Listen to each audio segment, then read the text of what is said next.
Collector Manish Singh द्वारा विधवाओं और निराश्रित लोगों को न्याय दिलाने की प्रारंभ की गई पहल के तहत आज एक 77 वर्षीय विधवा महिला को फिर न्याय मिला।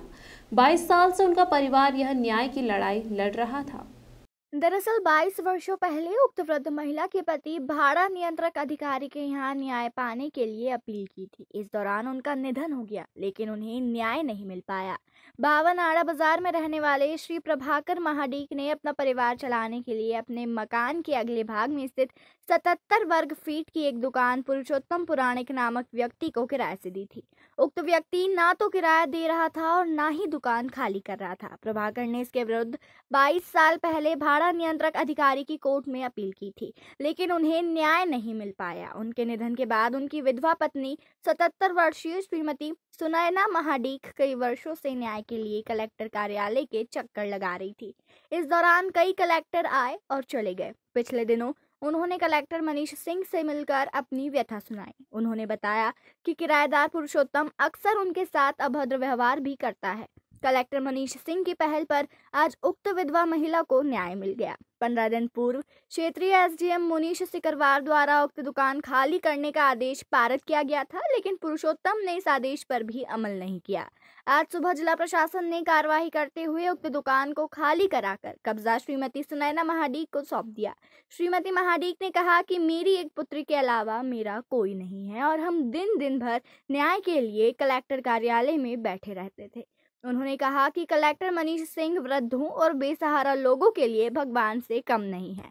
उनका जितना भी धन्यवाद दिया जाए कम है। देखिए, सर्वप्रथम तो मैं बोलूँगा, जैसे कि हम देख रहे हैं अभी हमारे आदरणीय कलेक्टर सर जो है वो बहुत ज़्यादा सेंसिटिव है इस मैटर को लेके। कोई भी बुजुर्ग अगर परेशान हो रहा है, अगर उन्हें उनका हक नहीं मिल रहा है तो उनको दिलवाया जाए। इसी तरह में आज आड़ा बाजार पंडरीनाथ थाना क्षेत्र में एक बुजुर्ग महिला है, इनका 22 साल से इनकी दुकान पर एक व्यक्ति ने कब्जा कर रखा था। पुरोहित नामक व्यक्ति था वो, और वो किराने की दुकान संचालित कर रहा था। इन्होंने रेंट पे दिया था पर वो खाली नहीं कर रहा था। ये बहुत ज़्यादा परेशान हो रही थी, तो उसी उसमें एसडीओ रेवेन्यू मल्हारगंज द्वारा एविक्शन को ऑर्डर इसमें पारित किया था रेंट कंट्रोल एक्ट के तहत, और आज उन्हें कब्जा वापस पुनः सौंपा गया है। बिल्कुल आगामी कार्रवाई होगी। पहले तो हमारा ये था कि जिनको हक नहीं मिल रहा है, जो बुजुर्ग महिला परेशान हो रही है, उनका हक दिलवाया जाए। उसके बाद आगामी कार्रवाई भी। सर, मैं मेरी खुशी का कुछ बोल ही नहीं सकती कि मेरे को कैसी खुशी हो रही है, पर कलेक्टर साहब के वजह से ही मुझे इस दुकान का कब्जा मिला है। मैंने ईश्वर को तो नहीं देखा, परंतु कलेक्टर साहब को ईश्वर के रूप में मैंने देखा और उन्होंने मेरे को ये कब्जा दिलाया। जहाँ कई मेरे पति होंगे उनको इस बात की खुशी होगी। और जो रॉबर्ट पुराणिक जो है, ये पुरुषोत्तम पुराणिक, वो गए इसका छोटा कार्य करता है, तो वो जो है उसका था कि ये मेरे से दुकान खाली करवा ही नहीं सकते थे। ऑर्डर हो जाने के बाद भी उसने पूरी कोशिश कर ली कि मैं दुकान नहीं छोड़ूंगा, और आखिर 15 दिन ख़त्म हो गए, 7 दिन और ऊपर हो गए। फिर मैंने निवेदन किया, जब कल ये कलेक्टर साहब ने आदेश दिया और आज ये दुकान खाली है। मैं 22 साल से परेशान हूँ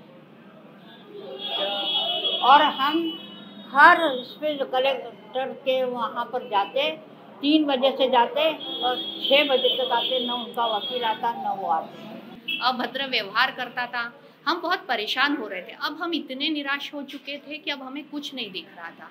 लेकिन कलेक्टर साहब को निवेदन करने पर जो उन्होंने हमें ये जो कार्रवाई दी है, ये दुकान का कब्जा सिर्फ उन्हीं की वजह से मिला है। अगर वो नहीं होते तो हमें ये दुकान का कब्जा कभी नहीं मिलता, हमारे हित में कभी नहीं होता। शायद हम आगे और 10 साल लड़ते, 20 साल लड़ते।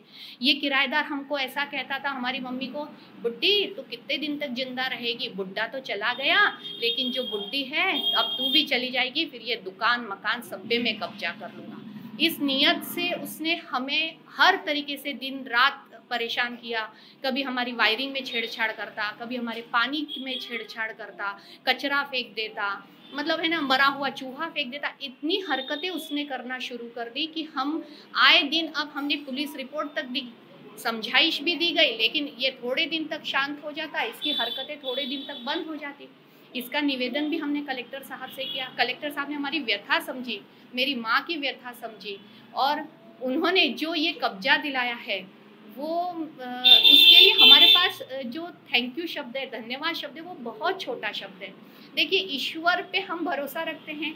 ईश्वर ने कलेक्टर साहब को भेजा। ईश्वर को तो कभी हमने नहीं देखा, लेकिन ईश्वर के रूप में जो कलेक्टर साहब को देखा है, उनके लिए हमारा कोटि कोटि धन्यवाद।